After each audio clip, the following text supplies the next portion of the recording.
It's one of the most watched pieces of video on YouTube. And if you haven't seen it yet, go find yourself some tissues right now, because this one's gonna make you cry. It is the video seen around the world. With close to 10 million hits on YouTube, the story about Christian the Lion has touched the hearts of millions of people. It is about unconditional love. It's got the ingredients of a love story. This love story began almost 40 years ago with these two Australian friends, Anthony Ace Bourke and John Rendall. They were young men living in London at the time, and while visiting the famous Harrods department store, they saw a lion cub for sale on the second floor.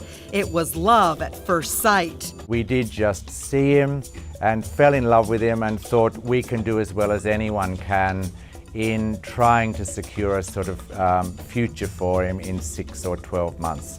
We knew it, we only had at the maximum about 12 months before he would be too big for us. So they bought the cub and named him Christian. There was no manual given to us about how to raise a lion, let alone in London.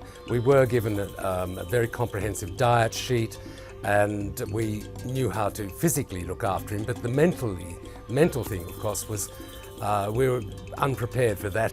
And just like new proud parents, Ace and John began documenting their lion cub's life and all of his playful moments. Well, he was 35 pounds when we bought him, so he's the size of a smallish dog.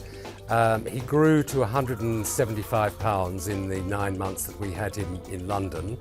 4 meals a day, which of course was completely unnatural, because lions eat every 3 or 4 days in the wild. But they knew the time would come when Christian would have to be set free. And almost as if it was meant to be, they connected with George Adamson.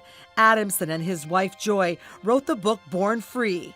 George agreed to help them take Christian back to Africa. He was becoming a large animal indeed, and we were getting more and more concerned, and suddenly this lifeline was thrown to us. Christian was let go into the wild to start his own pride. But Ace and John missed their lion terribly, so after a year apart, they decided to return to Africa to find him. But they were told Christian was now wild and wouldn't remember him. They were told they were putting their lives in danger. But that didn't stop them.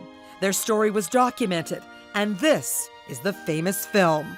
Now, we looked up, we could see he was double the size, he was perhaps 300 pounds then, and he's confidently walking down towards us. And that was instantly a moment of great pride to us, to see that here he was, walking tall, and he starts down, he's looking, and then, I'll let Ace tell this bit. Oh, well then I think we couldn't bear it any longer, and we did call out. Yeah. So then he'd sort of recognized us, but definitely with our voices. That's when he then began running towards us. And of course everyone does say, weren't you frightened? And it is strange to say there was not a moment of fear from us. He just ran towards us with such love and excitement, and we knew him so well we could recognize it, that there was no doubt in our mind that he was running towards us. Our probably only worry was, would we be able to support him if he jumped up on us, which he did. And here, in a moment like no other, one of the mightiest animals, the king of the jungle, reunites with his old friend.